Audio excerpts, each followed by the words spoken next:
नमस्ते मेरे भाई, आप सभी का स्वागत है आपके अपने चैनल पर कैरियर विल रेलवे एग्जाम्स पर। भाई देखो, एनटीपीसी में आपके बस 30 दिन बचे हैं। अब ये सिर्फ आपके लिए सरप्राइज नहीं था, ये सब स्टूडेंट्स के लिए सरप्राइज था कि इतना जल्दी एग्जाम हो जाएगा, ये किसी को उम्मीद नहीं थी। तो पहली बात तो डरना नहीं है, दूसरी बात हिम्मत नहीं हारना है। अगर 30 दिन हम तरीके से और कायदे से पढ़ाई कर लें तो मेरे भाई सिलेक्शन लिया जा सकता है, क्योंकि सिर्फ आप ही नहीं हो जिसको इतना कम समय मिल रहा है, सभी के लिए ये कम ही समय है, सबके लिए ही 30 दिन है। तो मेरे भाई अब 30 दिन क्या करें, कैसे 80 प्लस तक हम जाएं मेरे भाई, पूरी रणनीति आपके लिए मैं यहां पर लेकर आया हूं। तो अगर मैं यहां पर बात करूं आपसे मेरे भाई, तो आपका जो फॉर्म भरा गया था उसकी लास्ट डेट रही आपकी 20 नवंबर मेरे भाई, ठीक है। और अगर हम 20 नवंबर से देखें तो लगभग दिसंबर, जनवरी, फरवरी, मार्च, आपको 4 महीने मिले हैं पूर्ण रूप से तैयारी के लिए। तो जो डेडिकेटेड बच्चे रहे हैं, जो कि सिर्फ एग्जाम डेट का इंतजार नहीं करते, मैं हमेशा कहता हूं कि एग्जाम डेट का जो इंतजार करता है वो एग्जाम डेट का इंतजार नहीं कर रहा, वो फिर अब समझो अगली वैकेंसी का ही इंतजार कर रहा है। क्योंकि रेलवे का एक ट्रेंड रहा है कि रेलवे एग्जाम डेट के बाद में बहुत ज्यादा समय देता भी नहीं है। ऐसे ही होता है, कभी 25 दिन पहले, कभी 30 दिन पहले, ऐसे ही एग्जाम डेट आती रही है। तो जो डेडिकेटेड बच्चा है उसने स्टार्टिंग से फॉर्म भरते ही तैयारी कर दी होगी स्टार्ट, और उम्मीद करता हूं कि उसका लगभग सिलेबस खत्म हो चुका होगा अब तक। तो जो बचा है सिलेबस, अगर आपका 10-5%, उसे अगले 10 दिनों में हर हाल में आपको खत्म कर लेना है भाई, ठीक है। अब आइए जी, अब यहां से हमें टारगेट सेट करना होगा, क्योंकि बिना टारगेट के पढ़ाई करना मतलब बहुत ही डायरेक्शन लेस पढ़ाई करने जैसा हो जाता है। तो आपको टारगेट सेट करना होगा। टारगेट सेट करेंगे हम इस बार जो एनटीपीसी की आपकी कट ऑफ गई है उनको देखते हुए मेरे भाई। तो यहां पर अगर हम देखें, इस बार जो ग्रेजुएट लेवल की कट ऑफ गई वो मेरे भाई अहमदाबाद की 72 गई, अजमेर की 77 गई, इलाहाबाद की, ये जनरल की बता रहा हूं, इधर ओबीसी की लिखी है, फिर एससी की और फिर एसटी की, ठीक है। इलाहाबाद की 77 और आपका बंगलौर की भाई 64 गई है, भोपाल की 72 गई है, भुवनेश्वर की 71 गई है। ऐसे ये जोन वाइज कट ऑफ है। चंडीगढ़ की 82 तक गई है मेरे भाई यहां पर। तो ये आपकी जोन वाइज कट ऑफ यहां आपको देखने को मिली है। और मुजफ्फरपुर की सबसे कम गई थी 57.9। यानी अगर मैं कहूं आप किसी भी जोन से हैं तो आपके लिए सेफ स्कोर रहना चाहिए। अगर आप जर्नल के हैं और आप किसी भी जोन में आ जाते हैं तो आप पास कर जाएंगे 75 से 80। यानी आप 75 प्लस टारगेट करके चलना भाई, किसी भी जोन से आप हो, जर्नल वालों। हो सकता है आपके जोन में कंपटीशन कम हो तो और कम पे सिलेक्शन हो जाए, लेकिन मैं बता रहा हूं कि अगर आप ऐसे जोन में है ना जिसमें बहुत कंपटीशन है, तो भी 75 प्लस टारगेट करके चलेंगे तो हो जाएगा आपका। ये टारगेटेड स्कोर हमारे रहेंगे मेरे भाई। अब इसके बाद में अगर मैं यहां से आपसे बात करूं तो हमें 80 प्लस या 75 प्लस लाने के लिए किन किन चीजों पर ध्यान देना होगा। सबसे पहले मेरे भाई एक्यूरेसी पर, दूसरा स्पीड पर, तीसरा मेरे भाई स्मार्ट अप्रोच पर। देखो, अब आखिरी का जो महीना होता है ना, वो इन 3 चीजों पर ही काम करने का होता है। उम्मीद तो यह की जाएगी कि आपने पूरा सिलेबस खत्म कर लिया होगा। अगले जो एग्जाम तक के आपको 4 महीने मिल रहे थे, उनमें से स्टार्टिंग के 3 महीनों में अब आखिरी का जो 1 महीना है ना, ये 30 दिन जो है, उनमें एक्यूरेसी अपनी सुधारनी है आपको, स्पीड बढ़ानी है और स्मार्ट अप्रोच सीखनी है आपको कि कैसे क्वेश्चंस को मेरे भाई बिना आप पेन टच किए कर सके मैक्सिमम, खासकर रीजनिंग जैसे सब्जेक्ट में।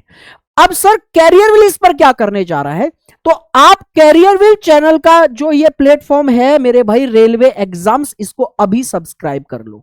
यहां पर आपके लिए मंडे से एक सीरीज लेकर आ रहे हैं हम सभी लोग, जिसमें मैथ्स, रीजनिंग, जीके, जीएस, आपके 3 सब्जेक्ट आते हैं। तीनों का इंतजाम यहां कर दिया गया है मेरे भाई। ये जो अभी 2025 में आपका एग्जाम हुआ था ना एनटीपीसी का, उसकी सारी शिफ्टों का निचोड़ लेकर आ रहे हैं हम, बेस्ट क्वेश्चंस, जिसमें आपको पता है ग्रेजुएट में 47 शिफ्ट हुई थी और अंडर ग्रेजुएट में आपकी 57 शिफ्ट हुई थी। तो हम इनका निचोड़ लेकर आ रहे हैं। जैसे मैं रीजनिंग की बात करूं तो मैं डेली आपको बेस्ट 30 क्वेश्चंस कराया करूंगा, जिसमें 2-3 शिफ्टों से निकाल के अच्छे क्वेश्चन लेकर एक आपका मॉक टेस्ट यहां पर कराया करूंगा बेस्ट क्वेश्चंस का, बिल्कुल लेटेस्ट क्वेश्चंस का, लेटेस्ट पैटर्न का। ऐसे ही जीके जीएस में होगा मेरे भाई, ऐसे ही मैथ्स में होगा। और ये मंडे से आपके लिए स्टार्ट किया जा रहा है, बिल्कुल फ्री आपके लिए रहने वाला है। तो मेरे भाई कैरियरविल रेलवे एग्जाम्स यूट्यूब चैनल को आप अभी फॉलो करें और इस सीरीज का फायदा जरूर उठाएं। अगर मैं यहां पर बात करूं तो देखो सारा गेम पीवाईक्यू का है। अब पीवाईक्यू, अब आप मेरे भाई यहां पर पीवाईक्यू पर वर्क करो सिर्फ और सिर्फ। अभी एग्जाम हुआ है 2025 में, तो इससे बेहतर कुछ भी नहीं हो सकता। पैटर्न में कोई चेंज नहीं आएगा। जो यहां देखने को मिला है हूबहू वही 2026 में देखने को मिलेगा। तो अब आप क्या करें सर, अगले 30 दिन की क्या रणनीति बनाएं?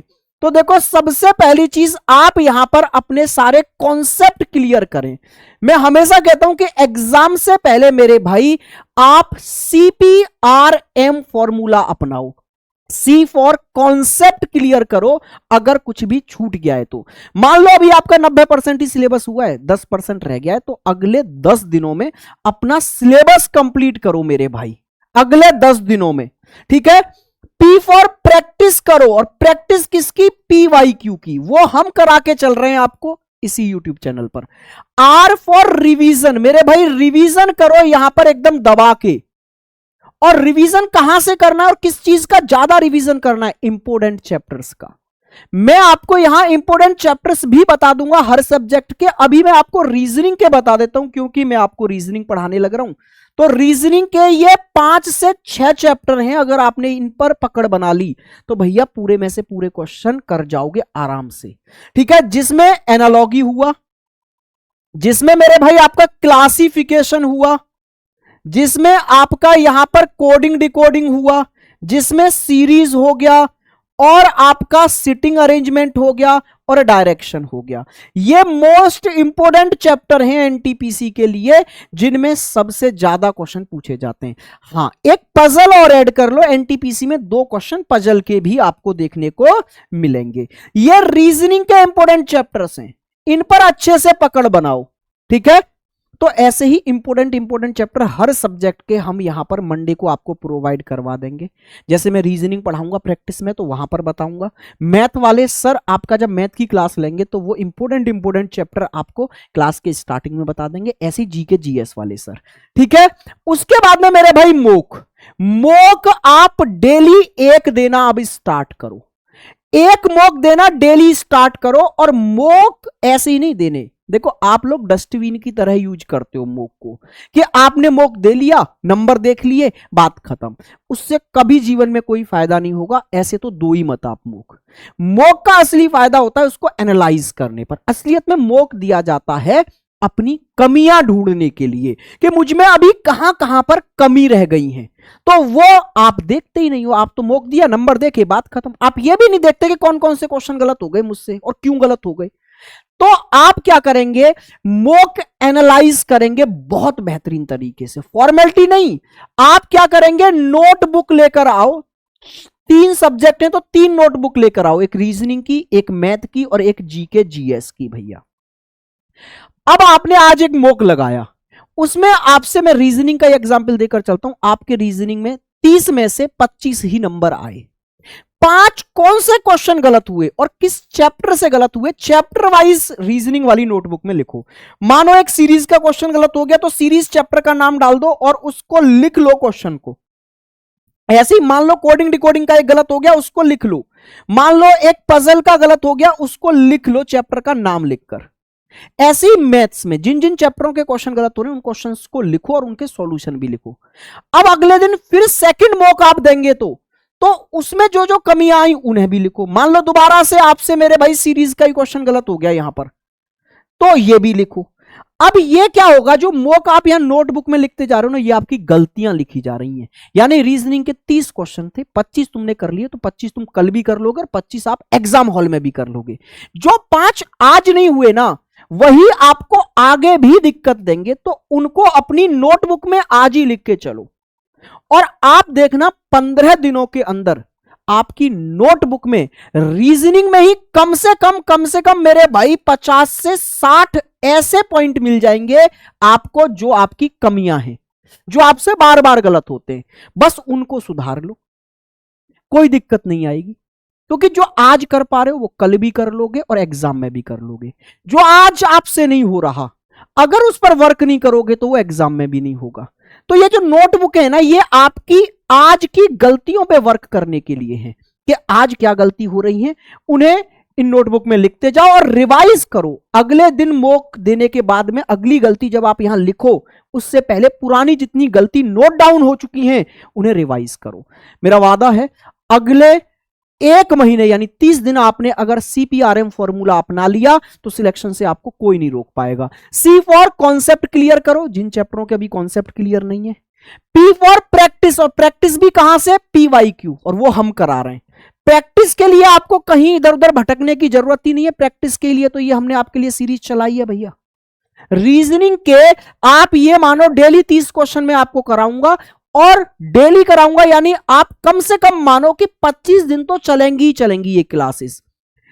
भाई 2-4 दिन होली की छुट्टी मान लो बीच में आ रही है तो आप ये लगाइए भैया, लगभग 700-800 क्वेश्चन से मैं गुजार दूंगा तुमको, और वो भी सारे चुनिंदा क्वेश्चन, एक एक चुनकर क्वेश्चन लाऊंगा मैं। तो रीजनिंग में कोई दिक्कत नहीं आएगी, उन्हीं क्वेश्चनों में से सब कुछ आएगा।